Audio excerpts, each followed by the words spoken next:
Oh, working mom friends, I cannot wait for you to listen to this episode. I have been waiting for this episode to come out for months and months now.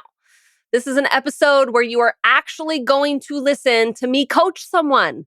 Now, I didn't plan this before we coached, but we had a session and I thought it was so brilliant. It was such a great example of what coaching is, how it works, the insights that surface, and specifically the conversations that I tend to have with working moms that I went back to my client and I asked her if I could put it on the podcast and she said yes. So thank you, Kaitlyn, for letting me put this coaching episode on this podcast. Now, there's a couple of things that I want to highlight before you listen into the actual coaching session, which is about 23 minutes long, okay? The first thing that I want you to know is that this coaching took place in a monthly group coaching call that I offer free to all of my one-on-one clients that have graduated from coaching with me. Okay, so I work with my clients for 6 months, and then some of them decide to continue on and coach with me more one-on-one, and then some of them decide to graduate into this free group coaching call, that happens once a month that I call implementation sessions, okay? So to give you some context, Kaitlyn is a past client of mine from about 3 years ago when we stopped coaching together, and she came to this group coaching call and asked for coaching, all right? So that's the context. That's where this coaching took place. But let me tell you why I think this coaching is so impactful and useful for you to listen to. So the first thing that I want to point out is that I have this version of a conversation, like this coaching session literally happens with every single one of my clients at some point in the midst of our 6 months together. Every single one of my clients, okay? Because this is what has happened here. Kaitlyn, about a year and a half ago, I think it was, she decided to step away from her career and do something completely different. She decided to go into real estate. She has 3 kids. And you'll hear her say this. She says that she feels really good about this decision to shift things in her career for the sake of her family and the rhythms of her family. But, and this is where the coaching came in, she says she feels horrible every single day. Right? Her ambitious mind continues to tell her that she should be doing more, that she's not enough, that she's not living up to her potential, that she made a mistake, that she shouldn't be doing what she's doing right now. Right? Any of that sound familiar to anyone out there? Of course it does. That's why this conversation happens with every single one of my clients. Every ambitious working mom that I know has some flavor of these same not enough thoughts, right? So in this coaching session, you're going to hear us talk about not trying to get rid of those thoughts altogether. I mean, I know it would be nice if it sort of worked that way, but in reality, our brains have a negative bias. And so what you'll hear me coach her on in the end is not to actually get rid of those thoughts, but to recognize that those thoughts are useful at times. And instead, what she really wants is to have a different relationship to those thoughts. Okay, so it's really important that you catch this in the midst of the coaching session. We're talking about the relationship Kaitlyn has with her negative thoughts. Right? In the context of this coaching session, I call it her toddler thoughts or her toddler brain, right? Your toddler thoughts, your toddler brain is constantly having a meltdown like every toddler, right? It's telling you that the meltdown sort of sounds like this. You're not enough. You're not doing enough. You're failing. You should be doing more. You're not living up to your potential, right? That's what your toddler brain sounds like. It doesn't matter what the circumstances are. It doesn't matter how successful you are today or over the course of the year, or how much money you've made or whatever it is. It doesn't really matter. Your toddler brain is always telling you that. That's what it sounds like. And it's telling you you're doing something wrong, right? So what you'll hear me coach on is what it takes to kind of move into parent brain, because all of us have a parent brain as well. That part of your brain is the part that can actually think a little bit more rationally, can think long-term, can have perspective, can have gratitude, can remember past successes, past failures and how you've overcome them, right? You have both parts of your brain talking to you all of the time. So over the course of this 24-minute coaching session, you're going to hear me help Kaitlyn identify the difference between her toddler brain that's telling her that she's not enough and the part of her brain that chose to leave her job and go into real estate and create the life that she has today and can hold perspective of why that decision is still the best decision for her. You'll hear me help her better identify the difference between her toddler brain and her parent brain and understand not only what those two voices sound like, but what it takes to move from toddler brain to parent brain, right? From toddler voice in your head to parent voice in your head. Or another very simple way of saying that is like negative, not enough thought thinking to enough gratitude thinking, right? And then, of course, as I do with all of my clients in all of my coaching sessions, you will hear me leave her with some homework that helps her to kind of deepen the understanding of what she learned in our coaching session today and give her some practical tools for how to shift out of her toddler brain and into her parent brain, right? Okay. So I wanted to give you all of that context because Kaitlyn and I have known each other for the past 3 years. And I know this could feel like you're kind of stepping into like what feels like an ongoing coaching conversation because it sort of is, right? So I wanted to make sure you really had a framework for what this coaching session is all about so you can hear the nuance of it. But one thing I want you to know is that it only took 5 minutes for us to get to the heart of what was going on for her in that moment, right? 5 minutes. 5 minutes of me asking deeper questions that led to her finally, for probably the first time in months and months, an ability to be honest and vulnerable with herself and me, which of course then is about to change the course of how she moves forward, right? What I want to point out in that is that change does not take a lot of time. It took 5 minutes. This is one of the reasons why I've been thinking about myself as just being this like ninja working mom coach, because I have an ability to hear very quickly where the kind of the root of something is, where the root of the problem is, identify it so we can focus most of our time on the solution, which is what you're going to hear over the course of this coaching session. Okay. Now, the fastest way that I know how to make change, to make the real change that you want, to have the ambitious and balanced life that you want, or hit any goal that you wish to achieve, is by hiring a coach. I am somebody that always has a coach. I have right now I have a financial coach, but I have life coaches. I've had business coaches. I've had goal focused coaches. I've had all the coaches, right? I believe in coaching, and there's a reason for that. It is the fastest way I know to hit your goals. Right? A coach is going to help you see things that you can't see. A coach is going to be able to hold your bigger goals of work and life, even when they feel impossible to you. A coach is going to help remind you of the countless other perspectives that you can have of your situation in your life in order to bring you more joy. Ultimately, a coach is going to give you the tools to help you get unstuck and hit any goal that you want in the fastest way possible because they have helped other people do it countless times.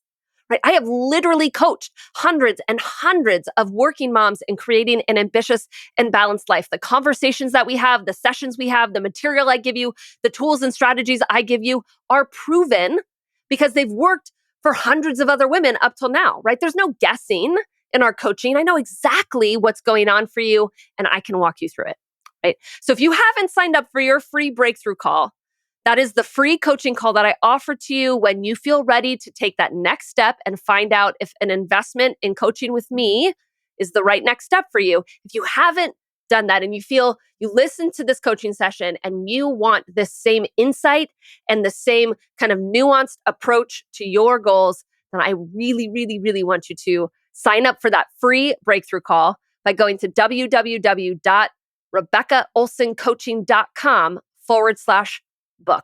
All right, working moms, enjoy this coaching session. Sign up for your free call. And until next week, let's get to it. I left my big corporate career in the fall. I got my license as a real estate agent. I hit that super hard for several months to the point where I just like burned myself right out with taking care of all the kids and trying to build my business and all this stuff. I wouldn't say I necessarily have a ton to show for building my business because it just is a very long game, but I burned myself right out. And like in March, after my sister got married, I literally like couldn't get out of bed every day. Like I was so tired every day that like I was slogging through. And I've kind of come to realize that I have like, I wouldn't say health issues, but like basically my body is like, no, we're doing too much. So I've had to dial back significantly.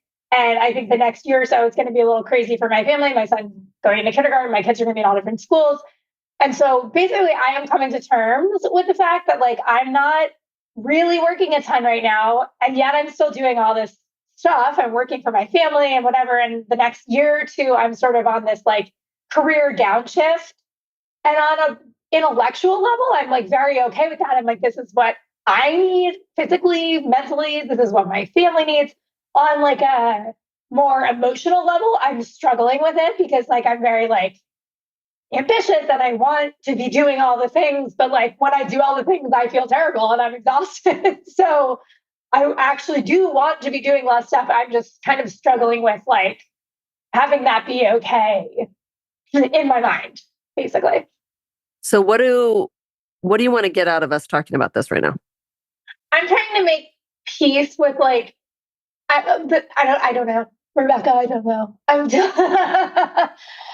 many I things. We could talk know about so many things. I know. I think the thing is like I know what I want. I practically understand that it's the right move, and my brain keeps telling me, "What if you never go back to work? What if you're like this is ridiculous? What I don't know. Like my brain is like giving me this signal that like this isn't what I want. I don't So want to stop working and whatever." what's the practical thing that you want? I want to not feel horrible all the time. And I think I'm feeling horrible because I like do way too much. Like I'm keeping all of my little kids afloat and all their little lives afloat and like our whole family life afloat and our house and our social life and like literally everything. And when I try to also like lean in really hard on, working and building my business and also taking care of myself, like something gives and it ends up being me taking care of myself. And I don't want that. I want to be able to be really present. I want to feel good. I have a hard time mentally being like, the thing that's going to take a break right now is me working. Because I like judge myself for that, or I don't know what it is, but I have like a sticking point there. What does it mean that you're keeping everything afloat? I mean, like all the little stuff that goes on with the kids, the forms, the pickups and the drop offs, the, coordinating stuff for my son's graduation party, the buying everybody presents for their birthday parties and doing fun stuff with them. Like it was my son's birthday last week. So I picked them up early. We went to this little place by us that we love. We went to the beach for dinner, like just all the mental, like kid keeping work of, you know, kind of making their lives fun and making their lives seamless and my life, keeping up with my friends and, trying to be a good friend and sister and all of those things is like what I consider keeping everything afloat. And you said that that makes you feel horrible. Why does it make you feel horrible? It doesn't make me feel horrible to do all that stuff. It makes me feel horrible when I try to do that and work and like physically take care of myself, like, exercise, eat well, like all of that. Like, I feel like there's like a triangle of like work, kids and home stuff and like my own personal health. And like, I can only have two, right? And I know right now that I want to choose me being healthy and taking care of my kids and my family. But I have a hard time saying I'm not going to choose working right now. Here's what's really, really important to see is that your brain thinks that if you change the circumstance, then you're going to feel better. And your horrible feeling has nothing to do with how much you're doing. It doesn't have to do with work. It doesn't have to do with the fact that you're the default parent. It has to do with the way you're thinking about all those things. Right. So it doesn't matter if you figure out how to do less, you'll still have the same crappy feeling thoughts unless you decide to change them. So knowing it's not the circumstance, what's the thought? What's the mindset? What's the perspective that you have that is making you feel horrible? I think it's that if I don't work, that I am like giving up, or that I'm like less than, or that I like that's like a big part of my worth is that I work and I'm like a person who contributes to the world in a working sense for money. I still think all the things that I do are work. Like I don't, so all the kid stuff is not work. But I think that like I'm so fearful that like if I'm not doing that, then I'm just like not a Yeah, serious person. totally. I'm not a serious person. Yeah. To borrow from Succession, if anyone watches that show. If I can't do it all, essentially, if I can't do it all, then I'm less than. Yeah, I'm not basically. good enough. Yeah. So if that's what's behind these decisions right now, you could see how those thoughts are so interconnected with your identity. It makes perfect sense that you might have a moment where you can let some things go, but then your identity freaks out and you pick the balls back up again because that feels worse than the exhaustion of the balls. Right. Right? And then we Yeah. go back through this cycle again. Yes. So why is your brain thinking that if you can't do it all, then you're less than and you're not a serious person? Probably like a million reasons. Probably like the way that I was raised and the way that a lot of women of my generation were raised, that like Yeah. you can do everything. You could be an astronaut, or you could be the president, or you can, you can do anything, and you should. You're smart, you're capable, you're able, all these things. So if I choose not to do anything and everything, I feel like it's like I'm letting somebody down, some like existential horse down, right? That like, Yeah. that's the And then mentality I've always had, right? what would you think about yourself if you're letting everybody down? I don't know. I feel sort of like not like a joke, but sort of like a tired trope, like, oh yeah, you were doing everything and then you just couldn't. So now you're not, like now you're doing less than whatever, like I think of like my mom, my mother-in-law, like they all stayed home and gave up careers, like especially my mother-in-law, like gave up a career that she will talk about like she left it yesterday and she left it 40 years ago. So like I think that those women like expect so much out of us. My mom was always like, you have to have your own income, you have to like, and she didn't. So I feel like if I'm not working for money, even though my family doesn't need it, even though, my family needs me to like be the glue right now, that I'm somehow letting them and myself down. And yeah, you're not a good enough daughter. Right. Exactly. Let's add that into the mix. Right.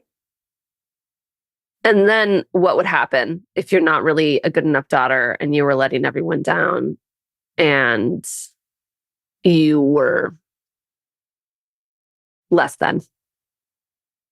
I don't know. I mean, nothing would really happen, right? Like nobody. No, but your brain fears something. I know this is all super extreme, totally extreme, right? Yeah. But this is what your subconscious is thinking about. This is what's actually going. This is where the fear actually lies. It's the worst case scenario. Right. I don't know. I just feel like I fear that like judgment. And I also like then it leads into like, okay, well, if you're not working, well, then like, are you like the mom of the year? Are you like making the cupcakes and all the shit? I'm like, no, I'm also not doing that. I don't want to do that. Right. Like, I'm doing just enough. You're not doing that either. Right. Yeah. It almost always comes back to a uselessness. Yeah.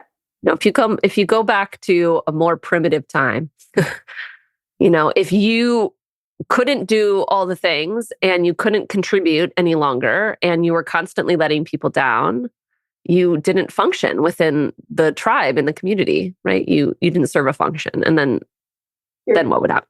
Yeah. Right. Like you'd get ousted and you die. It was a literal survival mechanism that you remained useful to your tribe on some level. Yes, you were brought up in a certain way by your parents. Yes, we have lots of cultural directives and things that expectations placed on us. And we have a primitive brain that's afraid of our uselessness, which has a lot of survival connection to it, right? You have all of these very, very fearful stories going on in your head, not on a real conscious level, on a much more subconscious level. But it really isn't what's really also important to see in all this, that it's not the fear that's causing all of this. It is that your brain is protecting you from it. It's a protection mechanism. From what? Like, what is it protecting me from? All of those things. It's protecting you from not being useful. It's protecting you from being not being a good daughter. It's protecting you from not letting people down. It's protecting you from having value and worth. It's protecting you from those things. Now, she might be a little overprotective at the moment. Right. But regardless, she's protecting you. When you think about it from that sense, what changes for you? I think I like immediately, like well, it sort of makes me think of like myself at the playground with my kids, like where I'm like, no, no, no, be careful. And they're like, Mom, chill. Right. Yeah. Like, especially now that they're older. Right. And they're fine. And like, now I realize, oh, now you're fine. But they had to prove to me so many times that they were fine that before I could be chill. Right. So I feel like it's sort of a like, brain chill. Like, it's fine. It's fine. Like, we're going to be fine. And that's my immediate reaction. Right. Is like, yeah, it's fine. It's fine. And it's also okay for you to be afraid for them. Right. That's fair. Yeah. It's okay for your kids to say, chill, Mom. And it's okay for you to be afraid, either externally to them or just internally be a mess. Either way, it's okay. Right. And another piece of it, though, is that you really don't want that protective part of you to go away. I mean, with your kids, one, it's never going to go away. We know that by maternal instinct, but you don't want it to go away. Right. And if you really got down to the bottom of it, your kids actually don't want it to go away either. Right. Because it serves a really important function when necessary. Yeah. Sometimes I do. It was totally necessary at 1, at 2, at whatever, right? Right. Totally necessary. This same, and I bring that up because it's the same thing here. We're actually not going to get rid of her, and we don't want to get rid of this protective part of your brain. Right. She serves a function. You want her to be extra loud in the midst of actual threat. Right. Right? Which means if we're not getting rid of her, the only other option is to learn how to interact with her differently. It's to have a different relationship with her. Right. Not one where she is, the dominant mothering voice, smothering you and holding you back and making you feel terrible. And not the one where she is also silenced to the point where she doesn't have any value. If you think about this as being a parent-child relationship, she's the child and you're the parent now. So she's the child living in fear all of the time. She also can't think beyond fear. So she's the kid that is afraid of the, what's under the bed and in the closet. And it really doesn't matter what you tell her. She's always going to be afraid. You could be the bestest parent with your child and get them to the point where they can calm down and you leave and they're still going to be afraid of whatever's under the bed. Right. That's her. There isn't anything you can do to change her opinion. Her job is to be afraid and to be aware of all fear out there all of the time and to let you know of that fear just in case there was an actual threat, right? That's her job. Right. Your job is to decide if the threat is necessary or not. Do you need to remove the child from the bedroom because there is in fact an alligator under the bed and that is a really scary situation? Or do you need to go close the door? Or do you need to do something, right? Or is this just in their head and it's like going to be okay and you know that as the parent? Right? Yeah. So this is the nature of the relationship that we want to get to. Right now, they're like one and the same. You've got like panicked, overprotective parent that can't see perspective and can't see straight at all at the moment. And she's just crazy. Yeah, that's fair. That's right. What do you think it would look like to interact with this protective voice in your head in a different way, in a more productive way? Probably like using that same analogy and just being like I can think of it like if we go back to our playground thing, like if you see a mom who's like freaking out, right? Like sometimes I do see that and I'm like, it's okay. They're going to be fine. Like, don't worry. Like, we're fine. We got this. Like, I know it's scary, but like, they're okay. We're going to get it. Kids are great climbers, like that's how she would calm down a little bit. But you're right. Mhm. She's never going to not be afraid. She's never going to be like, okay, great, cool. Let's go. She might be able to dial it back in her head a little bit. So it's Yeah. not so front and center, but it's always going to have a little bit of like a Yeah. thing going on. Right. And I think what I like now, this is a very helpful analogy. The thing that I'm always like searching for is like the social proof, right? Like we were like, oh, look, my kid didn't fall at the playground today. But it's hard to constantly be like proving to the overprotective brain like that it's okay, that this is an okay decision. Like that's, she's never satisfied, right? She's never, and it's exhausting. And coming back to the nightmare thing, it really doesn't matter how many times you look under the bed, your kid is still going to be scared. Right. It really doesn't matter. Irrelevant. That's not the thing that's going to calm them down. Right. It's not practical. Rational. She's not rational and practical. That's not her job. Yeah. She's based in fear. Got it. Yes. Yeah. Okay. Yeah. That is very helpful. You're right. That it's like we're dealing with a not rational thought person in there. Yeah. So I think that's the thing is like I said, intellectually I know A, but I feel very B, and B is like, oh my God, like freaking out, Yeah, you have two parts of you going on at all times right now. You have the parent brain and the child brain talking to you at all times. The child brain, very, very, very scared brain is really, really loud right now. Like imagine her at full meltdown mode. No person in your household does not know that she's not melting down in the house. Everyone can hear her. Nobody really can function otherwise. Like it just is, everybody's just waiting for it to pass, right? She's been at that state for a long time. Yeah. There is no other voice of reason that could come in and like change anything at this point because she's just been in loud meltdown mode forever. Right. Seemingly, right. Here's one thing you said, though, that I think is a really good, important shift, because I have a feeling you've been skipping this. You said if there was another mom there that was doing that, what would you do? You would tell them, I know it's really scary and it's going to be okay. Yeah. You likely are not giving this protective voice any space. You're not telling her it's okay to be afraid. Right. And that this is really scary and we're doing something new and we're operating in a different way. And all of that brings a lot of fear. You're yelling at her. You're telling her she shouldn't be melting down. You're ignoring her. You are doing all of the things that you don't want to be as a parent to your kids when they're in the middle of a meltdown. That's right. And my hunch is whenever you are that parent in the middle of a meltdown and doing all the things you don't want to be doing, it's not really effective. No. It makes the meltdown happen longer. It makes it worse. It makes Nobody's happy with it. Like everyone's stop. out. It's all bad. Yeah.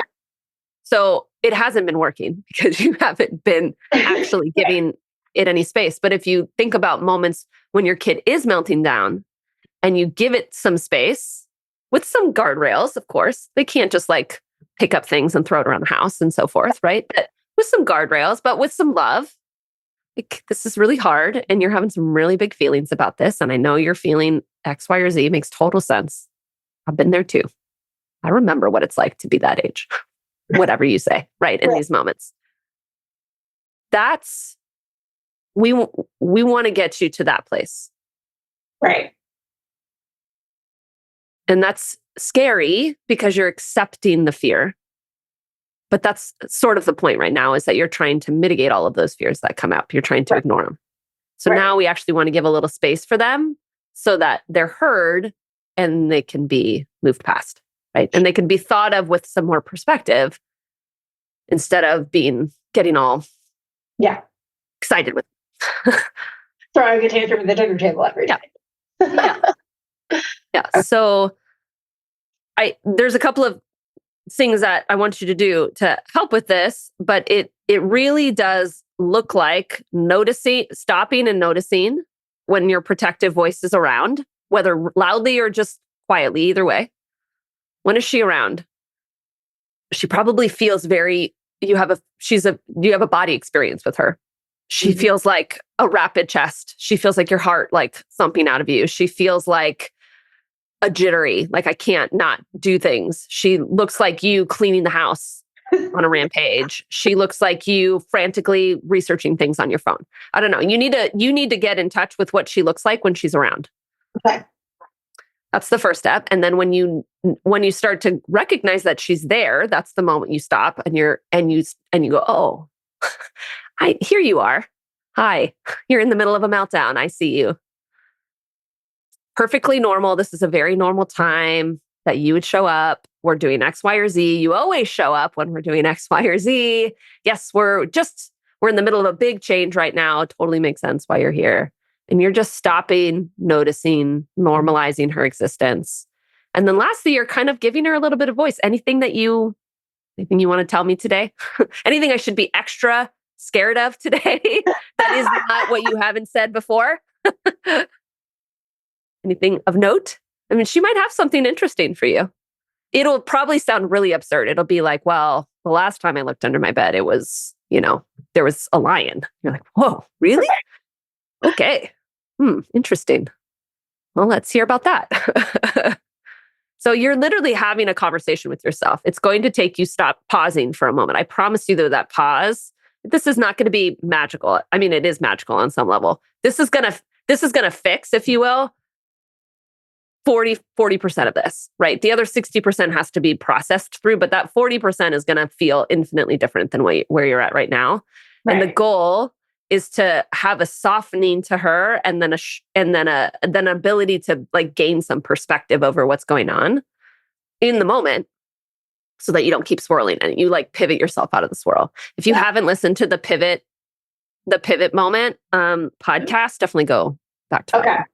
That wasn't that long ago, a couple months ago maybe, because that's really what we're talking about. We're pivoting out of a state of panic and into something else. This is why I love talking to you, because I feel like I've been like, again, spinning my wheels on this, and I'm like, why is it not all gelling? But you're right. It's because I'm like fighting against fear, essentially. Yeah. I'm taking copious notes. Thank you. All right, Kaitlyn, you got this. Thank you. Yeah, you're welcome. Hey, working moms, Rebecca here. We are midway through the year, which means if you book your breakthrough call right now, we can roll up our sleeves and start making significant strides towards your ambitious and balanced goals before the year is out. I am a life coach for ambitious working moms, which means I'm a guru at helping you create a life where you absolutely love going to work and feel challenged, and there's plenty of time for rest, fun, and connection with your family. By 2025, you could feel in control of your time, where you actually contain work within work hours and don't always feel the need to be on. You could be in your next job that you find infinitely more fulfilling. You could be taking steps towards your dream of working for yourself and having more time with your kids. Or you could be advocating for a next promotion without any reservation that you're going to have to put in more time to get it. To book your free breakthrough call, you can head to my website, www.rebeccaolsoncoaching.com. All right, working moms, let's get to it.